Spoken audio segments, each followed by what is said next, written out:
Welcome back to the listener's commentary on the Gospel of Mark. Before we jump into the content on this recording, just wanted to highlight a free resource at listenerscommentary.com. It's a free 30-page ebook that'll guide you in the 5 spheres of context for studying the Bible well, reading it well, as well as 5 key practices for putting the Bible into practice in your life. Totally free. So it is just called Bible and Life, How to Hear and Heed the Bible. And so that's totally free at listenerscommentary.com. I think it's super valuable. If you're looking to dig more and more into the Bible, I think that resource can help you do that. So if you're interested in that, swing over to listenerscommentary.com and sign up for that free resource. All right, in this recording, we're going to be looking at Mark chapter 6, verses 33 through 44. It is the well-known story of the feeding of the 5,000. And just to set that in context, Jesus had recently sent the 12 out on their own ministry tours. They went out 2 by 2. They have now since regathered to Jesus, and they have debriefed with Jesus about everything they had done on their missionary tours, how they had preached and how they had healed and how they'd cast out demons. It's been a super busy season of ministry for Jesus, for the 12. And so Jesus plans for all of them to kind of take a break, get away, and spend a little bit of time alone, just kind of catching their breath and resting a bit. However, as they're beginning to head out into kind of a desolate area, some crowds from the various towns actually see them and see where they're heading, and they're sailing there. Well, these crowds of people begin to flock there on shore, walking there, and the crowds actually get there about the same time, or maybe even a little ahead of when Jesus and the 12 arrive.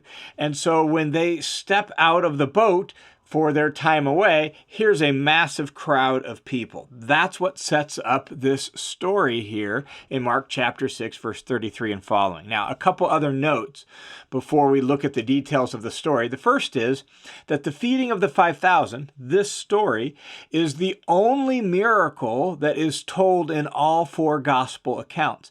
And that speaks to its significance and to its importance for the message about Jesus. The other little thing to note before we jump into the details is when we compare the details from all the accounts, we know that this story happened sometime in the spring. Here in Mark chapter 6, Mark 6:39, it mentions the green grass. Well, that tells us we're in the springtime. Not only that, John 6:4 tells us that Passover was near when this happened. And that means it's sometime in late March or early April. And in fact, many scholars actually suggest that this is probably about 1 year before Jesus' crucifixion. So we're a couple years into his ministry at this point, and we're about a year out from his crucifixion, most likely. All right, with that bit of context then, let's jump into Mark chapter 6, verses 33 through 44, and the feeding of the 5,000. Here's what happens. Verse 33, the people saw them going. Remember, they've regathered and now they're going to get away. So the people saw them going, and many recognized them and ran there together on foot from all the cities and got there ahead of them. And so people running from the crowds telling them, hey, Jesus and his disciples are heading this way. And so they're gathering a crowd as they go through the various towns. And they actually arrive at the place that Jesus and his disciples are heading. So verse 34, when Jesus went ashore, he saw a large crowd, and he felt compassion for them because they were like sheep without a shepherd, and he began to teach them many things. So this trip began as a getaway, a chance to rest from a busy season of ministry. Nevertheless, Jesus sees the crowd. He's moved with compassion for them, and he wants to help them, so he begins to teach them. And the specific reason he's moved with compassion is because they were like sheep without a shepherd. And that imagery is important. The imagery of sheep and shepherds is frequent in the Bible. For example, Israel's leaders in the Old Testament are frequently compared to shepherds. when Moses appoints Joshua to replace him, he says, so that the Lord's people will not be like a sheep without a shepherd. So Joshua is going to replace Moses as the leader of his people so he can shepherd them. So to be sheep without a shepherd means the people have no one guiding them and caring for them, no one leading them, particularly leading them according to God's ways. So here in this episode, they are so drawn to Jesus and his ministry in Galilee that now flocks of people, crowds of people are coming to Jesus, and Mark describes them as sheep without a shepherd, which is really an indictment on the Jewish leadership of Jesus' day. Jesus sees them as not really leading God's people in God's ways. And there's been a history of this among the Israelites and among the Jews. In fact, Ezekiel 34, which is a really important passage for this text, and in some ways seems to be like some background to the way Mark has told this story here. In Ezekiel 34, God condemns Israel's leaders in those days, Ezekiel's days, which were the Old Testament time period, for being bad shepherds. Ezekiel 34 verse 2 says, "Woe, shepherds of Israel, who have been feeding themselves. Should the shepherds not feed the flock?" And it's really a condemnation on Israel's leaders for caring for themselves at the expense of God's people in total. And the passage goes on in Ezekiel 34, picking up in verse 4, and says, "Those who are sickly you have not strengthened. The diseased you have not healed. The broken you have not bound up. The scattered you have not brought back. Nor have you searched for the lost. But with force and with violence you have dominated them. They scattered for lack of a shepherd, and they became food for every animal of the field and scattered. My flock," God speaking, "my flock," meaning the Israelites of Ezekiel's day, "my flock strayed through all the mountains and on every high hill." And so God, through the prophet Ezekiel, condemns the leaders of Israel in that time period. So God then continues through Ezekiel and says that at some point he himself, God himself, will come and he will shepherd his sheep. And so as you keep reading in Ezekiel 34, picking up in verse 13, it says, God speaking, "I will feed them on the mountains of Israel, by the streams, and in all the inhabited places of the land. I will feed them in a good pasture, and their grazing place will be on the mountain heights of Israel.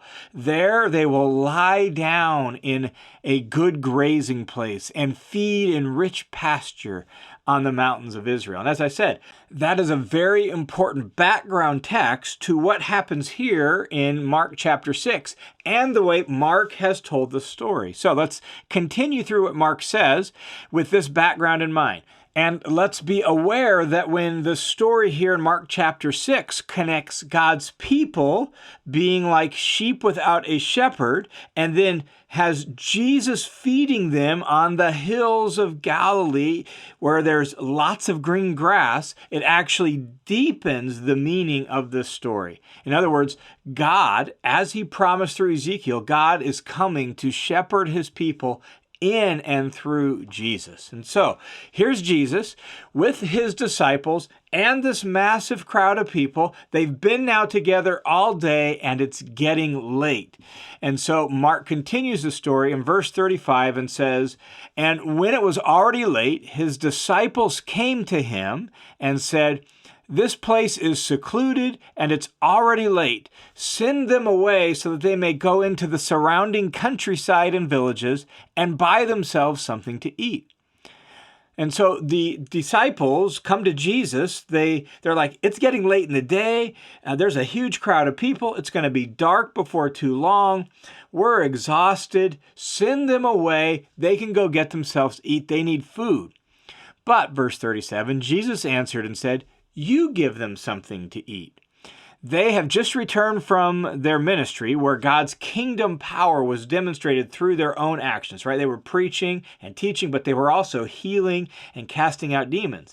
And if they're going to lead God's people, well, then they need to know how to shepherd them. But how do you do that? And I think that's what Jesus is getting at when he says, "You give them something to eat." He's still in this training them for ministry. It's still time for you to do ministry, to shepherd God's people. You give them something to eat. They're like, how do we do that? And so they said to him, shall we go and spend 200 denarii on bread and give it to them to eat?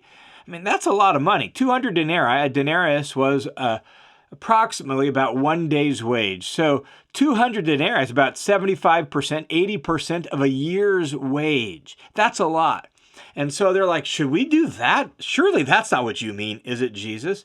But he, verse 38, said to them, how many loaves do you have? Go look. Like, how much bread do you have? Go see what you can find as far as food and supplies.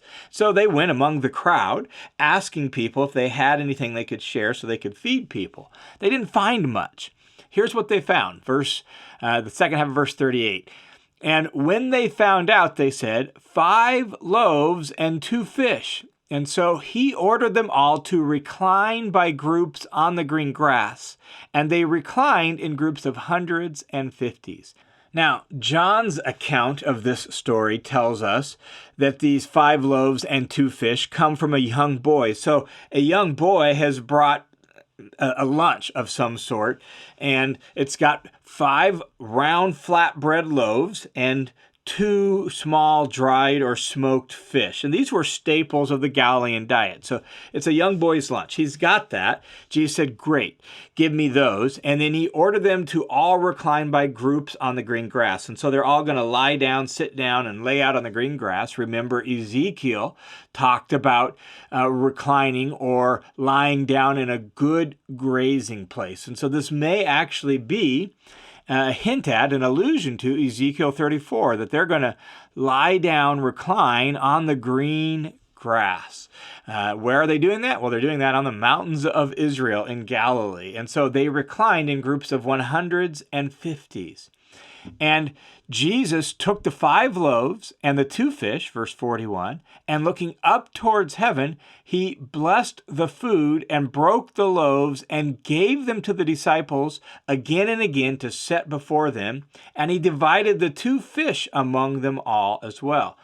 Now, a couple little notes there. It says that Jesus looked towards heaven and blessed the food. But that phrase, the food, actually isn't in the original. It's been supplied by the translators.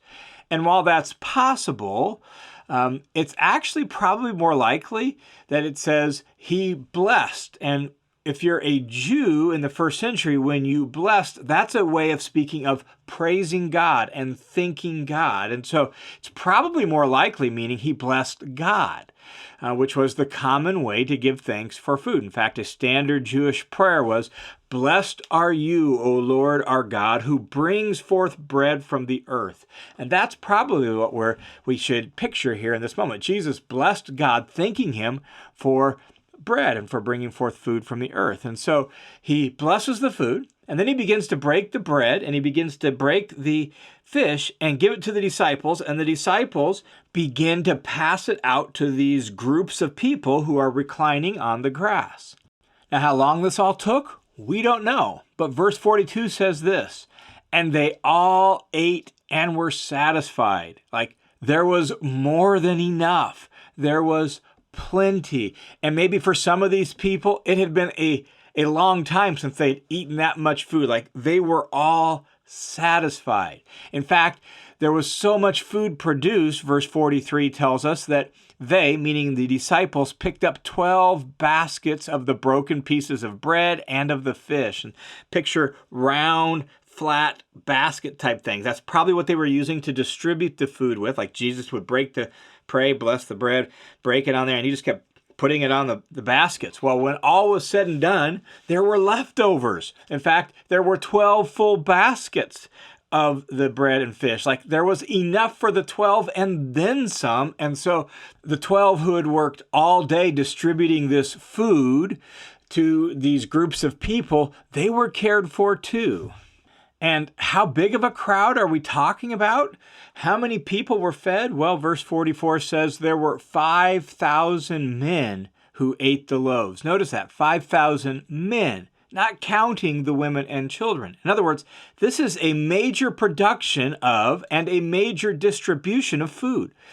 Like, we're not talking just somehow making a little bit of food. Somehow Jesus took 5 loaves, 2 fish produced enough food out of it that 5,000 men, not counting women and children, were fed. Thousands and thousands and thousands of people ate that day by the power of Jesus. These people who were like sheep without a shepherd, reclining in the green grass on the hills of Israel, they were shepherded and cared for by Jesus.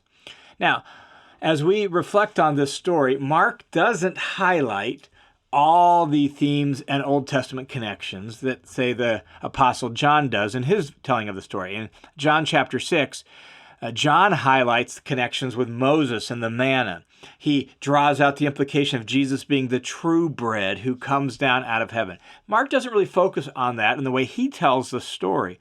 So let's keep the big question of this section of the Gospel of Mark in mind. And that big question is, who is Jesus? And Mark has been exploring that through these first handful of chapters all the way up to the end of chapter 8.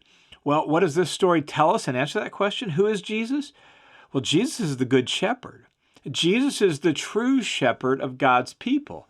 Jesus is the one who fulfills promises and prophecies about God coming to care for his people, God sending a good shepherd to watch over them. In fact, Isaiah chapter 40, verses 10 and 11 says this. It says, "Yes, the sovereign Lord is coming in power. He will rule with a powerful arm. See, he brings his reward with him as he comes. He will feed his flock like a shepherd. He will carry the lambs in his arms, holding them close to his heart. He will gently lead the mother sheep with their young."